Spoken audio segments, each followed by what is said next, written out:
சிறகடிக்க ஆசை சீரியலில் டுடே எபிசோடில் நம்ம பார்வதியை இருந்துட்டு சிவன் எப்படி கதை எழுதிட்டு வந்தாரோ அதை விட சூப்பராகவே கதை சொல்லி முடிக்கிறாங்க. விஜய் இதெல்லாம் பார்த்த உடனே பயங்கரமாக கோவப்பட ஆரம்பிக்கிறாங்க. அதுக்கு அடுத்து தான் பார்த்திங்கன்னா சிந்தாமணி பார்க்குறாங்க. ரொம்ப சூப்பராக கதை சொல்லிட்டு இருக்காங்களே மாஸ்டர் அப்படின்ற மாதிரி சொல்கிறாங்க. அதுக்கடுத்து தான் நம்ம பார்வதி இருந்துட்டு ஓரளவுக்கு கதையை முடிச்சிட்டாங்க. சிவன் இருந்துட்டு ரொம்பவே அழகாக சொன்னீங்க அப்படின்ற மாதிரி சொல்லிடுறாங்க. விஜயா வராங்க, இன்னைக்கு கிளாஸ் கிடையாது, நீங்கள் வீட்டுக்கு போகலாம் அப்படின்ற மாதிரி சொல்லிடுறாங்க. விஜயா உனக்கு ஒன்று தெரியுமா, என் கதையை எல்லாருமே கேட்க ஆரம்பிச்சிட்டாங்க. குழந்தைங்களிருந்து பெரியவங்க வரைக்கும் என்னுடைய கதையை அவ்வளோ இன்ட்ரெஸ்டாக பார்க்குறாங்க அப்படின்னு சொல்லிட்டு நம்ம பார்வதி சொல்லிட்டு இருக்காங்க. அது விஜயா இதெல்லாம் கேட்டோன்னு பயங்கரமாக கோவப்படுறாங்க. அதுக்கடுத்ததாக சிவன் கிட்ட இன்னைக்கு கிளாஸ் கிடையாது, நீங்கள் கிளம்பலாம் அப்படின்ற மாதிரி சொல்லிடுறாங்க. அதுக்கடுத்ததான் என்ன மாஸ்டர் ஆச்சு, இவங்க 2 பேரும் நடந்துக்கிறது உங்களுக்கு பிடிக்கலையா? சுத்தமாக பிடிக்கவே இல்லை, இவங்களை 2 பேரையும் பிரித்து விட்டால் தான் நான் ரொம்ப நிம்மதியாகுவேன் அப்படின்ற மாதிரி சொல்லிடுறாங்க. நீங்கள் ஓனர் சொல்லுங்கள், சிவனை ஆளே அடையாளம் தெரியாத மாதிரி தூக்கிடலாம், நீங்கள் என்ன கொலை பண்ணுற ரேஞ்சுக்கெல்லாம் போகிறீங்க? அதெல்லாம் ஒன்றும் இல்லை, இவங்க 2 பேரும் பேச முடியாத அளவுக்கு ஆனால் அதுவே எனக்கு போதும் அப்படின்ற மாதிரி சொல்லிடுறாங்க. அவ்வளோதானே, அதுக்கு நான் ஏதாச்சும் ஐடியா பண்ணுறேன் அப்படின்னு சொல்லிட்டு சிந்தாமணி சொல்லிடுறாங்க.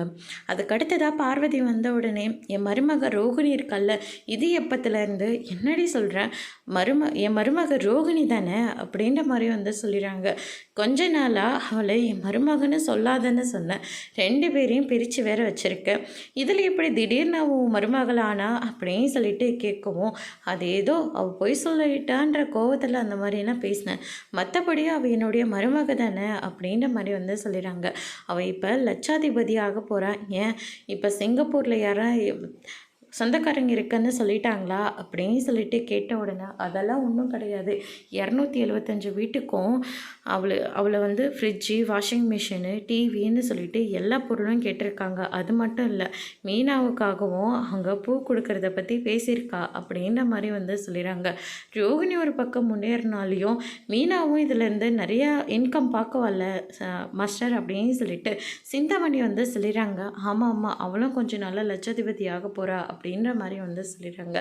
அதுக்கு அடுத்துதான் சிந்தாமணி இருந்துட்டு இந்த ஆர்டரை எப்படியாவது அந்த மீனாவுக்கு கிடைக்க விடாமல் பண்ணிடணும் அப்படின்னு சொல்லிட்டு சிந்தாமணி ஒரு பக்கம் ரொம்பவே பிளான் போட்டுட்ருக்காங்க. அதுக்கு அடுத்துதான் சரி, அதுக்கு என்ன, இப்போ நீ உடனடியாக ஜோசியருக்கு ஃபோன் பண்ணி இன்றைக்கி நாள் ரொம்ப நல்லா இருக்கான்னு பார்க்க சொல்லு அப்படின்ற மாதிரி சொல்லிடுறாங்க.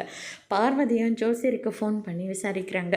இன்றைக்கி நாள் ரொம்ப நல்லா இருக்கான் அப்படின்ற மாதிரி சொல்லிடுறாங்க. இன்றைக்கா உங்களுக்கு 2 பேருக்கும் சாந்தி முகூர்த்தத்துக்கு ஏற்பாடு பண்ணிட வேண்டியது தான் அப்படின்ற மாதிரி சொல்லிடுறாங்க. அதான் ஏற்கனவே எல்லாம் முடிஞ்சிச்சு, அவள் பொய் சொல்லிட்டான்னு சொல்லிட்டு அவள் மேலே கோவப்பட்டு பிரித்து வச்சிடல, இப்போ 2 பேரும் ஒன்றா சேர்ற போது ரொம்ப நல்ல நாளாக இருக்கணும்ல அப்படின்ற மாதிரி சொல்லிடுறாங்க. அந்த டெக்கரேஷன் வேலை நான் பார்த்துக்கிறேன் மாஸ்டர் அப்படின்னு சொல்லிட்டு சிந்தாமணி சொல்லிடுறாங்க. உதவிக்கு வேணால் பார்வதியை கூப்பிட்டுக்கோ அப்படின்ற மாதிரியே சொல்கிறாங்க. வாங்க பார்வதி, போய் மார்க்கெட்டில் பூவெல்லாம் வாங்கிட்டு நேராக வீட்டுக்கு போயிடலாம் அப்படின்னு சொல்லிட்டு எல்லாருமே கிளம்புறாங்க. பூ டெக்கரேஷன் எல்லாம் ஒரு பக்கம் பயங்கரமாக போயிட்டுருக்கு. முத்து பார்த்த உடனே பயங்கரமாக ஷாக் ஆகுறாங்க. அண்ணாமலையை கூட்டிகிட்டு போய் காட்டுறாங்க. என்னடா நடக்குதுங்க அப்படின்னு சொல்லிட்டு கேட்கவும், அதுக்கு அடுத்துதான் ரவியும் ஸ்ருதியும் வந்துடுறாங்க. என்னாச்சு, ஏன் 2 பேரும் அப்படி பார்த்துட்ருக்கீங்க அப்படின்னு சொல்லிட்டு கேட்கவும், அதுக்கு அடுத்துதான் அவங்களும் பார்க்குறாங்க. பார்த்த உடனே இது என்ன ஃபஸ்ட் நைட் நடக்கிற மாதிரி நடந்துகிட்ருக்கு, அது ஒன்றும் இல்லை, இத்தனை நாளாக அவங்க 2 பேரும் பிரிஞ்சிருந்தாங்க, இப்போ 2 பேரும் ஒன்றா சேர போகிறாங்க, அம்மா தான் சேர்த்து வைக்க போகிறாங்க, அதனால தான் இந்த டெக்கரேஷனெல்லாம். இப்போ மனோஜ் எப்படி நடந்துப்பான்னு தெரியுமா? வா சூப்பர்மா, நான் இந்த மாதிரியெல்லாம் எதிர்பார்க்கவே இல்லைம்மா, நீங்கள் ஸோ ஸ்வீட்மா, உங்களுக்கு என்ன வேணால் கேளுங்க நான் கொடுக்குறேன் அப்படின்ற மாதிரி அவன் சொல்லுவான். அப்படின்னு சொல்லிட்டு நம்ம முத்து மனோஜ் எப்படி ஆக்ட் பண்ணுவாங்களோ அதே மாதிரி ஆக்ட் பண்ணி கட்டுறாங்க. ஸ்ருதி இருந்துட்டு அவர் அப்படியெல்லாம் சொல்ல மாட்டாருன்னு சொல்லி பெட் கட்டுறாங்க.